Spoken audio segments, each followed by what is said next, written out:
So tayo po ngayon ay nagsisimula sa ating panibagong ah, kabanata ng ating buhay. Amen? Pinahintulutan ng Panginoon na tayo makarating sa petsang ito, sa taon na ito, at may plano si Lord. So ibig sabihin, alamin natin ang kalooban ng Panginoon this year sa atin. Amen? So ang pamagat ng ating pag-uusapan ngayon na isi-share ko sa inyo ay moving on with God. Alright? Moving on with God in 2026. Okay? Nakita yung disyerto dyan. Okay? So, yan. Moving on with God in 2026. Yung pag-usapan natin, parang sa ganun maging ready tayo at aware tayo sa ating pupuntahan. So, ang tanong, handa ka na ba sa bagong ginagawa o gagawin ng Diyos this year for you? Amen? Alright, so basahin natin ang ating teksto. Ito'y matatagpuan sa aklat ng Isaiah 43 verse 18 to 21. Alright, dito natin kukunin ang ating pag-uusapan. Sabi diyan, ito ang sabi niya, ilibing mo na sa limot at huwag nang alalahanin pa ang mga nangyari noong unang panahon. Masdan mo, ako ay gagawa ng isang bagong bagay. Ito'y nagaganap na, hindi mo pa ba makita? Gagawa ako ng isang daanan sa gitna ng disyerto at magkakaroon ng ilog sa lugar na ito. Pararangalan ako maging ng mga mababangis na hayop gaya ng mga asong gubat at mga ostrich sapagkat nagpabukal ako ng tubig sa disyerto upang may mainom ang mga taong hinirang ko.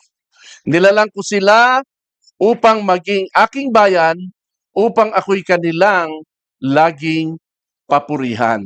Amen? Purihin natin ang Panginoon sa kanyang salitang ating binasa. Dakilang Diyos, marami pong salamat sa iyong salita na magbibigay ng karunungan at kaalaman sa amin at pagkita, pagtingin sa iyong pagkilos sa aming buhay, Panginoon. Sa iyo ang lahat ng kaluwalhatian, Ama. Maluwalhati ka sa aming pamamahayag ngayon sa pangalan ni Jesus. Amen. Amen. Yes, palakpakan natin si Lord. So, bagong taon na naman po. At ito ang ikalawang Sunday ng taon na 2026. Ikatlo. Ikatlo na ba ito? Okay, kasi wala tayo nung una, no? Alright. Pakalawa. Alright. So, ngayon, maraming tao ang pumapasok sa bagong taon, dala ang bigat ng nakaraang taon. Ha? Amen? So, marami po, may mga pagkatalo dyan. Ayan, nasa disyerto ka kasi, no? Kita niya, may pagkatalo, may mga sugat, ano pa? May mga katanungang walang sagot. Ano pa? May mga pagkakamali na gusto mong ituwid. So, bit-bit mo yan, itong taon na pumasok. Amen po? Alright, so isa marahil sa mga dahilan kung bakit patuloy ang mga kabiguan at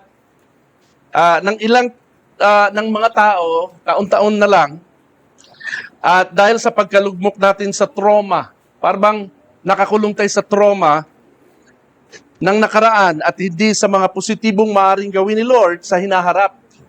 No? Lagi tayong nakatingin sa nakalipas. Okay? Doon sa likod, nakatingin tayo sa likod, anong nangyari sa akin? Madalas ganun tayo mga tao. Pero ang tanong ng Diyos ay hindi kung ano ang nangyari noong 2025. Amen? Kundi, ang tanong, handa ka na ba sa ginagawa at gagawin ng Diyos ngayong 2026? Tanungin mo yung katabi mo, handa ka na ba?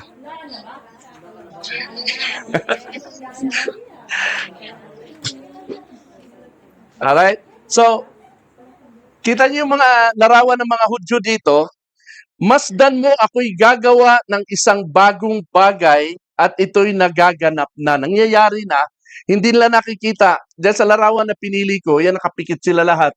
Sila'y depressed, nalulungkot sila, no?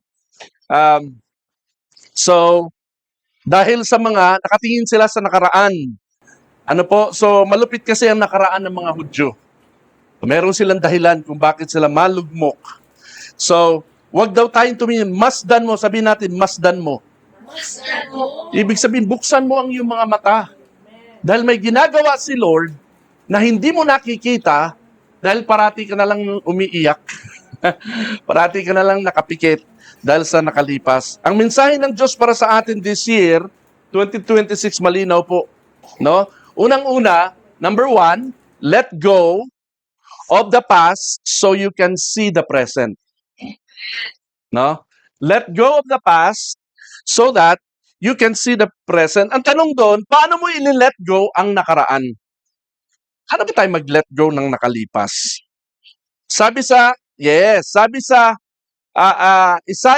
43 verse 18, ito ang sabi niya, ilibing muna sa limot at huwag nang alalahanin pa ang mga nangyari noong unang panahon. So yan ang sabi ni Lord. So ang pinakamasasakla po na nangyari noon, nung unang panahon sa Israel, ay ang yung kanilang pagkabihag sa pananakop ng kanilang kaaway. Ang pinakamalupit nilang kaaway, yung Babylonia. Yung talagang dumurog sa Israel ng todo-todo, Yung kanilang exile. Alright? So, yung tinatawag na diaspora, narinig nyo na yun, pinaliwanag ko nung nakaraan yun eh. Diaspora, yung lahat ng mga tao, matanda, bata, lahat ng mga mamamayan ay pinaalis sa kanilang bayan at binihag sila sa Babylonia for 70 long years. No? At sila ay walang kasarinlan. Nangyari ito noong 587 BC. Ayan po yan. Ito ang isang pinakamasakit sa kanila. No? So, ang tawag dyan ay diaspora, yung dispersion ng lahat ng mamamayan ng Israel na wala silang homeland. Nagkalat sila. Yung iba nasa Babylonia, Egypt, Mesopotamia, etc. Alright? Ngayon, ang sabi dito, ilibing sa limot. Sabihin niya natin, ilibing sa limot. Ilibing sa limot. Hindi sinabi ni Lord na kalimutan. Ano bang pagkakaiba? Di ba may kaibahan yung kalimutan mo na, ang nakaraan, at ang mga kabiguan mo, kalimutan mo na, sa ilibing sa limot. Anong pagkakaiba? Yung nakalimutan, ay yung kalimutan, nandyan lang. Ang working. Tanungin ko kayo, kapag ba inililibing mo ang mahal mo sa buhay na pumanaw, nilimot mo na ba yon? Hindi mo nilimot, pero nakalibing siya. Pwede mo siyang dalawin ulit, pwede mo balikan. Naintindihan natin? So, iba yung paglimot sa ilibing sa limot. Yung hindi mo siya parating nandyan lang. No? So, kumbaga, iwan mo na yung nakaraan. Ang ibig sabihin ng ilibing, ibaon sa isang lugar, iiwan, wag bitbitin sa patutunguhan. Huwag mong dadalhin sa bukas. Yung 2025, huwag mo nang dalhin sa 2026. Ibaon mo na yan sa 2025. History na yan. Tama ba, Abi? Tama ba about isa sa atin? To bury also means let it rest in peace. Patahimikin mo na ang sarili mo. Let it rest in peace to move on.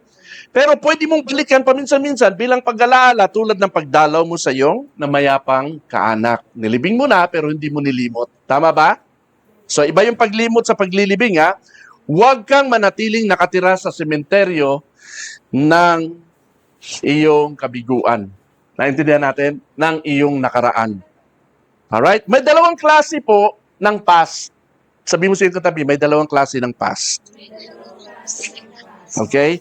Itong dalawang klase ng past na ito yung mga past na humahad lang sa future na kailangang ilibing. Ano yun? Sabi diyan, ilibing muna sa limot. Ano-ano ba yon? Yung painful past at saka yung prideful past. Okay? Yung painful past, ito yung mga sugat, mga rejection, hindi ka natanggap sa trabaho, nag-break kayo. Ano pa ba? Hindi ka nakatanggap ng gift ng Christmas, sama ng loob mo, laki ng binigay mo, pero ikaw wala natanggap. Kung ano-ano. No? Mga failure, okay? Hindi natupad yung pangarap mo, hindi nangyari yung New Year's resolution mo, painful past, no? Kala mo mag-aasawa ka na this 2025, hindi nangyari. Prideful past, ito naman yung mga dati mong tagumpay, mga dati mong masasayang alaala sa buhay. Pwede palang humadlang yon. Itong dalawang ito ay dapat daw nating ibaon, ilibing sa limot. Amen? Sabi mo sa iyong katabi, ilibing mo na yan. Ibig mo na yan. Babaho yan pag bit-bit mo. Ha? Babaho yan. Ha, pati ikaw, babaho ka rin. Okay. Sample natin, ano? So, yung painful past, halimbawa, yung tumatandang dalaga, no? Nagkakaedad na, hindi nagkasawa. Yung kasi yung kanyang minamahal, namatay. Ha? Nabigo. O kaya, ayaw niya nang magbukas ng kanyang puso sa future kasi sobra siyang nasaktan. Painful past. Yung prideful past naman, yung successful businessman ka dati, successful networker ka, no? Ngayon, hindi ka na ganun ka-success sa iyong trabaho, sa iyong ginagawa, kaya nalulungkot ka at bit mo yon, dala-dala mo. Kinakailangan, ilibing na raw po natin yan. Amen? So, tandaan po natin, kahit ang dating magagandang ginagawa o ginawa ng Diyos sa iyo, pwedeng hadlang yan sa mga bagong gagawin pa ng Diyos. Ulitin ko, kahit yung mga magagandang eksperyensya natin sa mga nagdaang taon, pwedeng maging hindrance yan sa mas maganda pang gagawin ni Lord sa iyo pag dala-dala mo yan. Amen? So sabi ni Lord, ano? Ilibing sa limot, forget the past. Dala niyo si Lot, yung pamangkin ni Abraham, si Lot, yung asawa niya. Di ba? Naging asin nung nilingon niya yung kanyang past. No? Na sinusunog na ng Panginoon. Sayang. No? Alam niyo si Lot, siya ang may-ari, sila ang pinakakapitan ng buong bayan na yon. So pwede natin sabihin siguro, mayora siya doon. No? Malaki ang impluensya niya doon. So, sakit, no? Iiwan, susunugin yung buong bayan. Napalingon, sabi ni Lord, huwag kang lilingon. Lumingon siya. Okay, sabi mo sa iyong katabi, huwag ka nang lilingon sa pangit na nakalipas. Alam niyo, parang ano lang yan eh. Alam niyo yung rear view mirror? Yung rear view mirror, yung nasa gitna, no? Pag nagmamaneho ka, tinitingnan parati yan. Parang rear view mirror lang po yan ng sasakyan. Mahalaga ang rear view mirror kasi makikita mo yung likod. Amen? Pero hindi ito para titigan habang nagmamaneho. Kasi, ano mangyayari sa'yo? Madidisgrasya ka pag lagi kang nakatingin sa rear view mirror mo. No? Pag lagi mong binabalikan, yung diary mo na nakalista doon, yung may mga check na naging successful ka, yung nakakross yung mga kabiguan mo, lagi mong binabalikan, madidisgrasya ang hinaharap mo dahil nagdidwell ka na lang doon. Amen?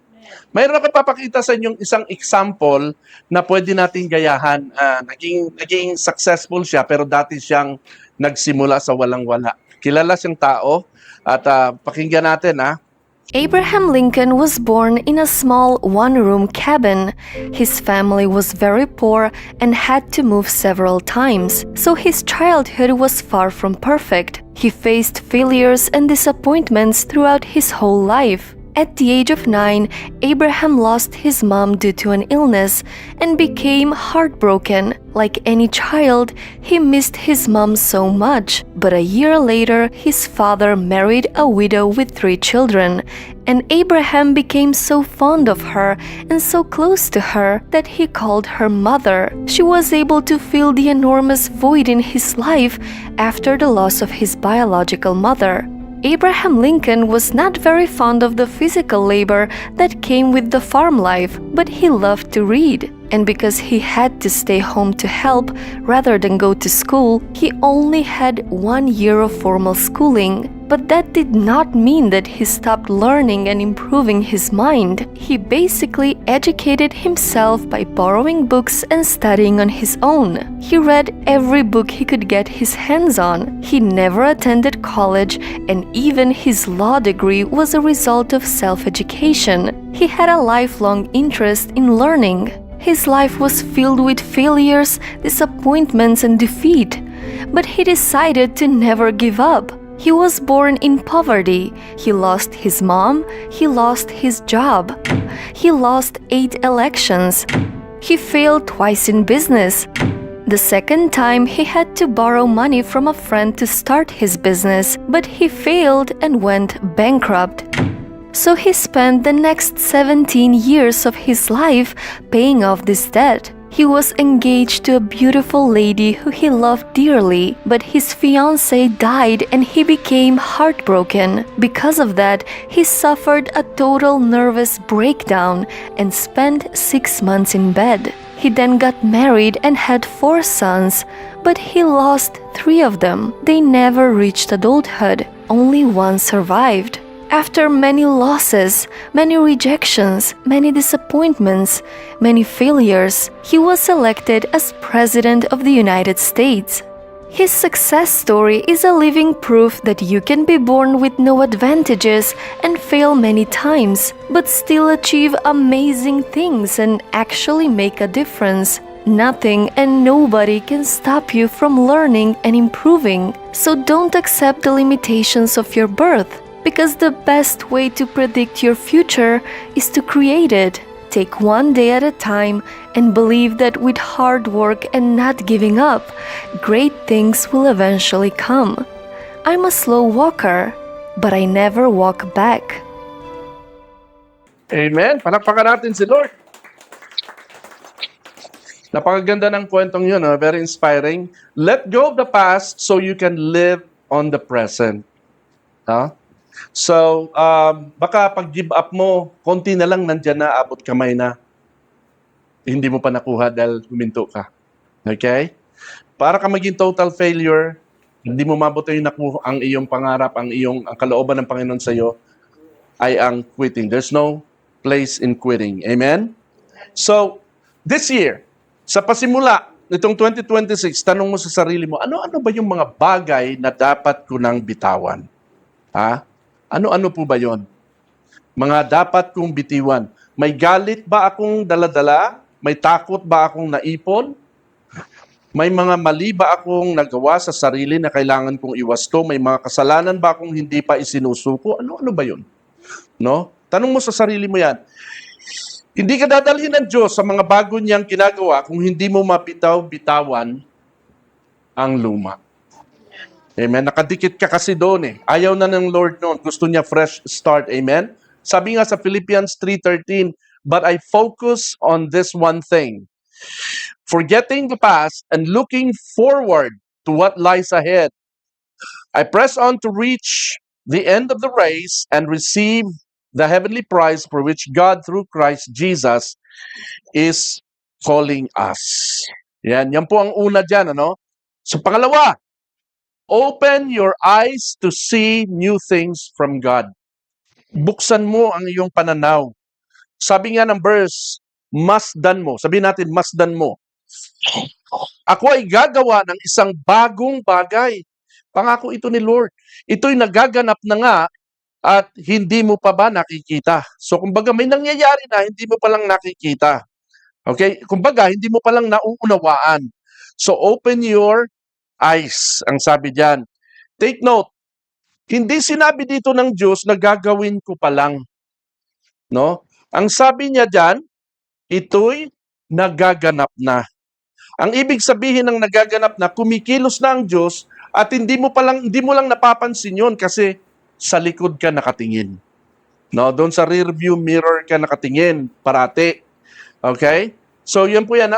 Yung song na kinanta natin kanina, no, yung Waymaker, even when I don't see it, you're working. Even when I don't feel God is moving, you're working. You never stop working. You never stop working. Amen? Ganun si Lord. Hindi lang natin nararamdaman marahil sapagkat hindi tayo nakatuon sa Kanya ng madalas. Kadalasan ang mga problema natin ay hindi po dahil sa tila walang ginagawang Diyos, kundi dahil sa kawalan ng tinatawag na spiritual sight, spiritual insight o vision natin. Okay? Hindi dahil wala, kundi hindi tayo nakafocus. Hindi tayo nakatingin sa hinaharap. Nakatingin tayo madalas sa likod. Kaya mensahe ni Lord sa Israel na siya ding mensahe sa atin ngayon, no? Yung nakalipas natin last year 2025, ang daming mga nangyari, no? Mga lindol, bagyo sa kuna, may mga namatay na mga inosente, at pinakamasaklap diyan yung flood control issue, no? Pinakamalaking issue sa Pilipinas. Doon natin nalaman na trilyones, bilyon-bilyong salapi ang kinamkam ng mga namumuno sa ating bayan. Pera natin yon ng mga taxpayers, binulsa ng ilang mga kawatan sa gobyerno. Alam nyo, ito po yung malaking dagok sa atin. Ngayon, kailangan ba nating manira doon, manirahan sa mga bagay na yon? Alam nyo po, parang ano lang yan parang binhi lang yan, ano? Pag nagtatanim ka, ano yung nakikita mo on the surface? Meron lang pagsibol sa labas. Parang ang tagal naman tumubo nito, no? Pero, so, wala ka nakikitang nangyayari sa labas, pero may nangyayari pagsibol sa loob. Amen? All you need to do is to believe na may nangyayari pagsibol ng buto sa loob na hindi mo lang nakikita. No? Even if you don't see it, the Lord is working. Amen? Kahit hindi mo nakikita yung katugunan ng prayer mo, God is working on something for you. Amen? Ganun, all you need to have is faith. Kung hukayin mo agad, dahil feeling mo wala naman nangyayari sa tinanim mo, no, titigil ka na, masisira ang growth process ni Lord sa iyo. Amen? So, huwag kang bumasi sa mga nakikita. Superficial kasi yung mga nakikita. Huwag mong madaliin ang resulta. Quality is always a slow process. Sabihin mo sa iyong sarili. Quality is always a slow process.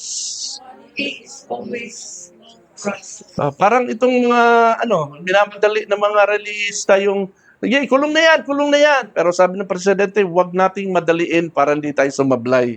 Ano? Kasi magagaling ang mga abogado niyan, may mga pera yan eh. Alright? So, dahan-dahan para sure ball. Amen? Quality is always a slow process. Kung hindi nangyari ang pinapangarap mo last year, this year, maaring mangyari yan. Manalig ka lang. Sabihin mo sa iyong katabi, manalig ka. Yan. Open your spiritual eyes. Masdan mo. Ang sabi ng binasa natin, masdan mo, meaning understand that something is really going on. Something good is going to happen soon. Amen? Something good is going to happen. Mari hindi mo nakikita, hindi mo nararamdaman. Parang ang church natin, ganito lang. Pero something is happening. Hindi nyo napapansin, hindi na kayo yung dating kayo mula nung nag-start tayo. God is starting with you and He will work on later with other people. God is starting with me and Julie. Nag-aaral kami ngayon. Kasi hindi naman kami nag-aral sa Bible school talaga. God is educating us and the church is helping us to finance our education. Malay mo, after 3 years, Master of Theology, Doctor of Divinity, hindi natin alam kung ano pwedeng gawin ni Lord. Basta't gawin mo lang ang inaakala mong dapat mong gawin. Amen? Basta't akala mo ito'y tama, gawin mo lang gawin. Huwag kang susuko. Open your spiritual eyes. Sabihin natin, open your eyes. Masdan mo. Understand that something is going on, something good is going to happen. God never stops working. Sabi nga nila, when God created the universe, sabi ng iba, when God created the universe, He went away. Iniwan niya na ang universe, bahala na kayo dyan. Hindi po. God is sustaining the universe. Amen? Nung tinanggap po si Jesus Christ, hindi kanya iniwan hanggang doon lang. The Lord sent the Holy Spirit to sustain you, to keep you, to preserve you until the day of salvation. Until sa pagdating ni Jesus Christ, God never leaves you. The Holy Spirit never leaves us. Amen? After all, ang tanong, why are you still here? So it's not the end of the road. It's never the end of the road for anybody who is still here. Amen? Kapag patay ka na, nakapantay na ang paa mo, doon mo lang masasabi, tapos na si Lord sa akin. Okay, wala na siyang plano sa akin. Now, how can I see the move of God? Paano ko makikita ang pagkilos ng Diyos sa aking buhay? Dalawa lang yan. Number 1, pakibasa. Ready, go. In the Holy Bible, we can see the word of God and being and the plan of God for all humankind. Through the Holy Bible daw, makikita mo ang pangkalahatang kalooban at plano ng Diyos sa buong sangkatauhan. So sa Bible ang sagot. Kailangan mag-aral ka, no? Alamin mo ang plano ng Lord. Ang kalooban ng Lord nasa Biblia lang yan. Kaya may Bible study, may church, may preaching session tayo. Alright? Unawain natin at maging faithful tayo para mag-grow tayo sa Panginoon. Amen po ba? Alright. Pangalawa, with the Holy Spirit, guiding you, siguradong nasa tamang landas ka sa Diyos. Amen? Hindi ka maliligaw ng Holy Spirit eh. Hindi ka mawawala. Pagka andyan ang Bible, inaaral mo, at ang Holy Spirit ay nasa iyo, hindi ka maliligaw. You're in the right track. Sabi mo sa iyong katabi, you are on the right track. Yes, you're on the right track. No? When the Spirit of truth comes, sabi sa John 16:13, when the Spirit of truth comes, He will guide you into all truth. He will not speak on His own, but will tell you what He has heard. He will tell you about the future. Okay? So, ang Holy Spirit ang maghayag sa iyo kung anong future mo. Magkakaasawa pa kaya ako? Magkakapamilya pa kaya ako? The Holy Spirit will tell you. Amen? Kung ano ang plano ng Lord sa iyo. Sabi ni George W. Truett, to know the will of God is the greatest knowledge. To do the will of God is the greatest achievement. Amen? Will of God lang. Will of God. Sabihin natin, will of God lang ang kailangan natin. Hindi yung will natin. Amen? Punta tayo sa pangatlo. Trust God's provision at your unlikely place. Pakibasa nga, lahat. Ready, go. Anong ibig sabihin nito? Alright, nakakawindang ito. Sabi sa Isaiah 43 verse 19, gagawa ako ng isang daan o isang daanan sa gitna ng disyerto at magkakaroon ng ilog sa lugar na ito. No? Daanan sa gitna ng disyerto, very unlikely place ito. And the Lord will provide water, flowing river, bukal. Milagro ito, ibig sabihin. Amen? Alright. Sinong gagawa? Si God. Hindi tayo ang pinagagawa niya doon. No? Now, siya ang gagawa. Dito galing yung kantang God will make a way where there seems to be no way. He works in ways we cannot see. No? He will make a way for me. Amen? So, yan ang sabi diyan. Now, so, nasa disyerto ka ng buhay. No? Ano bang meron sa disyerto? Tuyo. Mainit. Walang mga amenities, walang facilities. No, nandoon ang mga poisonous animals. Nandoon ang mga animals na hindi mo matatagpuan sa gubat, no? At delikado, walang proteksyon, no? Walang bakod. So very insecure yung place. Yan ang disyerto ng buhay. Kumbaga ikaw ay nasa disyerto ng iyong buhay at bakit ka nasadlak doon? Si Lord ang nagdala sa iyo doon. Meron siyang dahilan ba't ka napunta sa ganong kalagayan, hindi mo naman yan pinangarap. Tama, mali? Tama. Now, ang sabi niya, magpapabukal daw siya, magkakaroon ng ilog sa lugar na ito. Gagawa siya ng daanan sa disyerto. Naalala ko tuloy yung Revelation 22. Alam niyo yung Revelation 22, pahayag 22, 1 hanggang 2. Yung itsura daw po ng langit, napupuntahan natin kahawig dito sa sinabi ng Isaiah. Ha? May connection kaya ito doon sa Isaiah?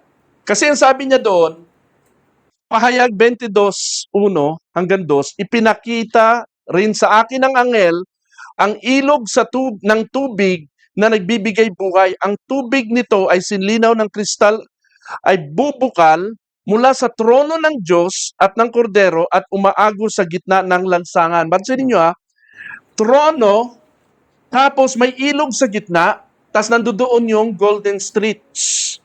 No? Nandoon yung lansangan, tapos may ilog. Tas sinabi niya ang ganitong larawan doon sa Isaiah na it's a very unlikely, unusual place na magkaroon ng daan tapos may ilog sa daan. O parang, in short, kung ipaparallel mo itong dalawa na to, Revelation tsaka Isaiah, no? Parang sinasabi ng Lord na magkakaroon ng langit sa iyong disyerto. Ayan, pansinin niyo yung picture. Ayan. Naggawa si Lord ng tubig sa disyerto. Okay? Kay Inam, ano? Amen? So, nung inilabas ng Lord ang Israel sa Egypt, saan sila dinala ni Lord? Promise land. Ha? Hindi pa sila nakarating ng promised land. Ha? Sa mas magandang lugar ba kaysa sa Egypt? Ang pinagdalhan ni Lord sa kanila? Ha? Hindi. Alam niyo bang during their time in Egypt, no? More than 3,000 years ago, ang pinaka-Amerika nung araw ay ang Egypt. Yan ang pinaka-maunlad, pinaka-sophisticadong bansa, pinaka-mayaman na bansa nung araw. Alam niyo kung bakit? Ang nuno nilang si Jose, si Joseph, no? Na anak ni Jacob, ang nagpayaman sa bansang Egypt. Naalala niyo? 7 years na. Yes, na famine at siya nag-create ng imbakan ng bigas at lahat ng mga bansa sa buong mundo sa kanila kumukuha ng pagkain. Napakayaman noon. So nasa komportable, nasa comfort zone ang Israel bago sila dinala saan? Sa ilang. Tinanggal sila ng Lord sa kanilang comfort zone. Ha? So, ganun po yun. So, mayaman, maayos ang buhay nila na sa Egypt. Dinala sila sa pinakapangit na lugar sa mundo. Mas pangit pa kaysa mga third world countries. Napansin niyo yun? Anong bansa yun? Anong lugar yun? Pinagdalan sa kanila. Yung ilang, yung wilderness, yung disyerto, which was a very unlikely place for a whole nation like Israel to stay for a while. Kasi nandoon ang iba't ibang klase ng mga wild poisonous animals, ahas at scorpions. At ni sa hinagap, walang nag-akalang dadalhin sila ng Lord at doon sila isasadlak.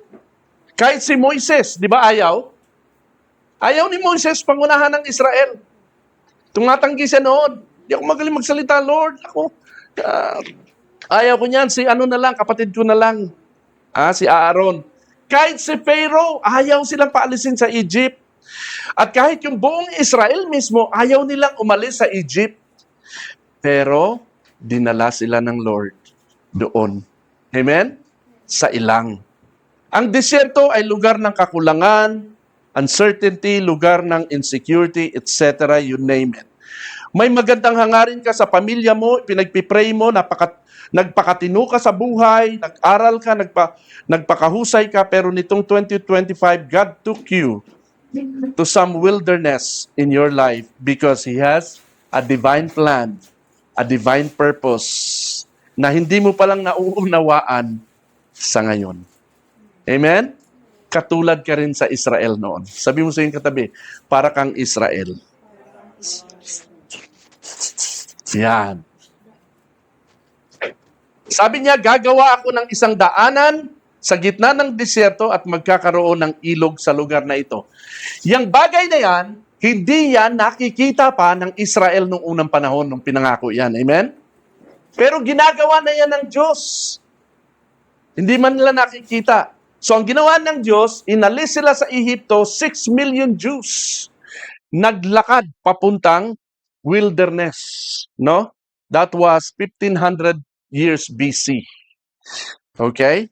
Now, napunta sila sa isang lugar na nasukol sila. Alam niyo yung story, di ba? Nasukol sila. Yan. Dagat yung pupuntahan nila, di na sila makakatawid, bundok sa kanan, bundok sa kaliwa, anong nasa likod? Mga Egyptians na humahabol sa kanila. Alright? Paano to? Alam nila, doon na sila matatapos. Yun ang akala nila. Doon na sila doon na magwawakas ang kanilang buhay. Magtiwala ka kahit tahimik ang langit, mabagal ang tugon sa iyo, hindi malinaw ang direksyon. Amen? Ganun lang pong kailangan natin. Magtiwala tayo sa Panginoon. God is after your faith, not with how you see things or understand or feel. For we live by faith, not by sight. Amen? 2 Corinthians 5:17. Kinanta din natin yan kanina. Amen? Now, trusting God proves three things: genuine faith and sincerity, submission and lordship, selflessness, and surrender.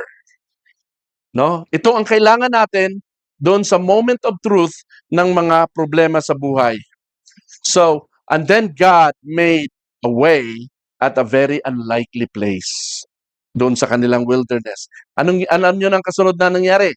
Hinati ng Lord yung dagat. Amen? Hinati ng Lord. Kanino si Lord gumawa?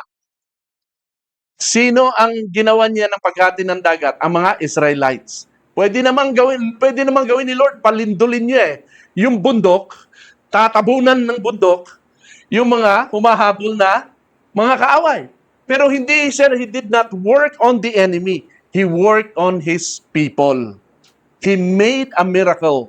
No? Ang miracle na ginawa niya, umihip, magdamag ang hangin mula gabi hanggang madaling araw. Tumawid ang 6 million Jews. Pagdating nila sa dulo, saka palang dumarating yung mga karwahe ni Pharaoh ng maliwanag na, umaga na. Ha? At doon na sila na disgrasya. Alam nyo gaano kalayo yung tinawiran nila? Kita nyo? Gaano kalayo yung tinawiran nila? 16.9 kilometers ang nilakbay nila, ang tinawid nila, yung nahati. Yung Nueva Beach, yan, malaki yan, 16 million, nagkasya dyan.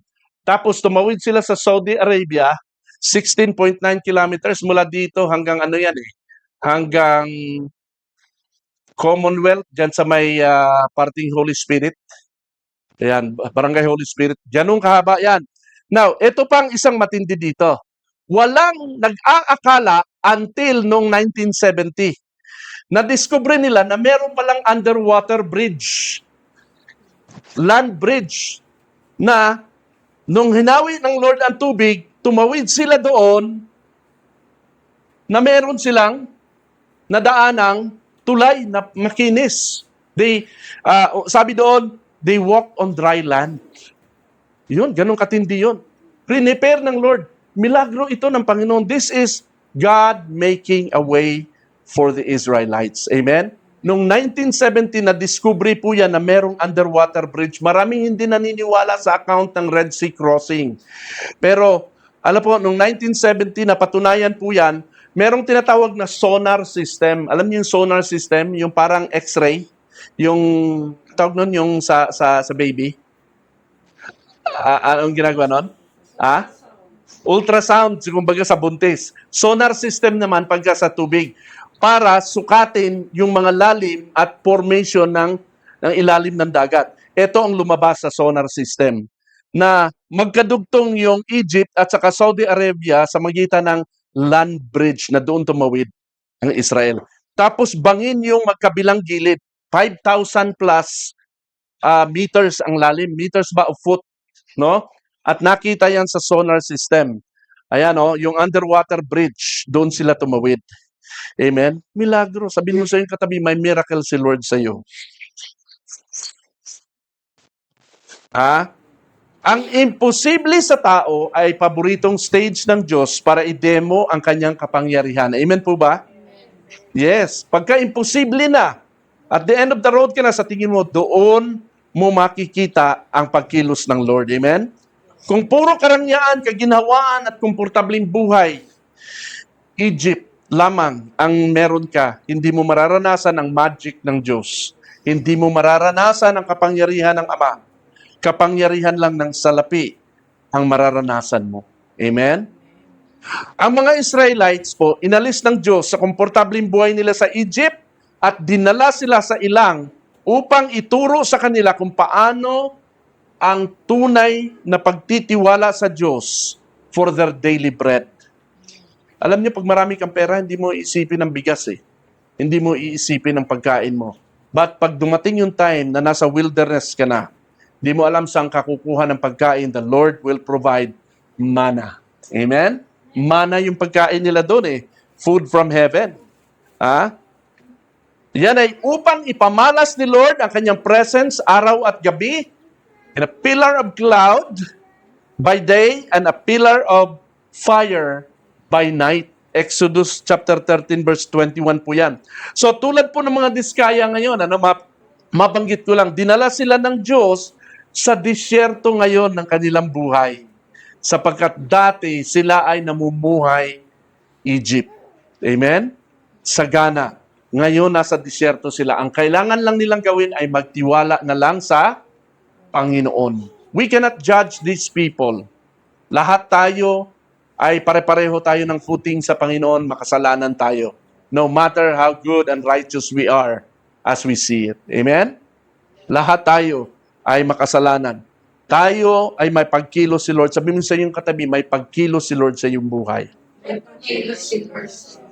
So sabi ni Lord, gagawa ako ng isang daanan sa gitna ng disyerto at magkakaroon ng ilog sa lugar na ito. Take note, hindi niya sinabing gagawa ako ng daan o ng mga daan.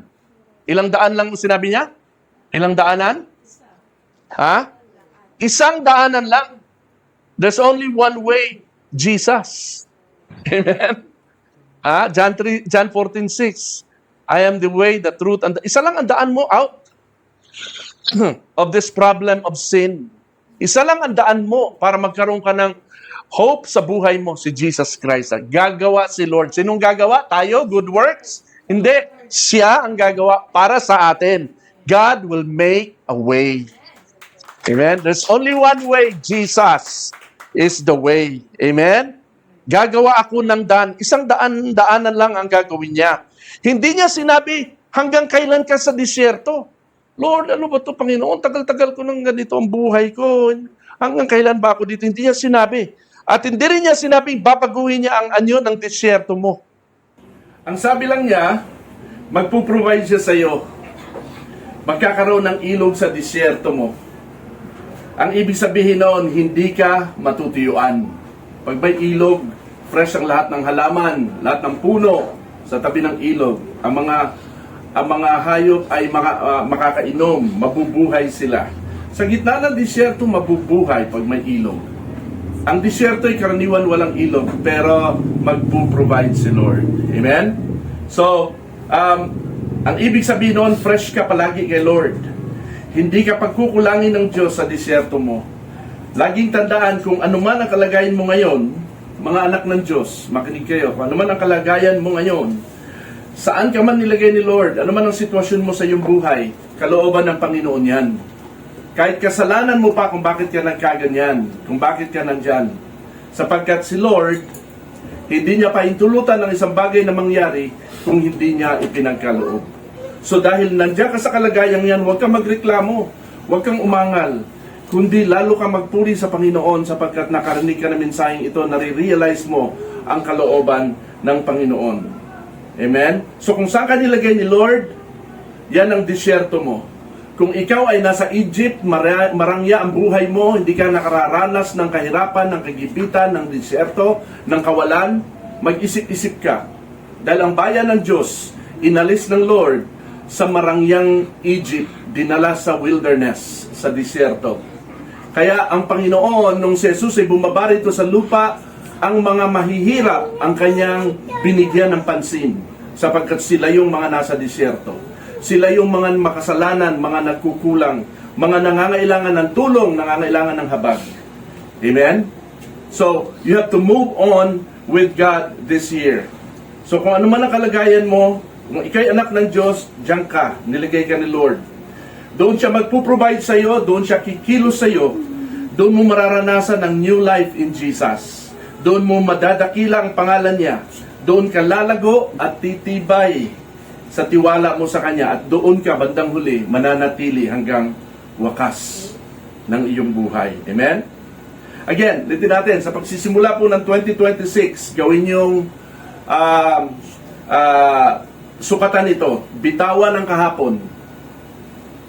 Buksan ang mga mata mo sa kasalukuyan sa mga ginagawa ng Lord. Maging sensitive tayo sa pagkilos ng Panginoon.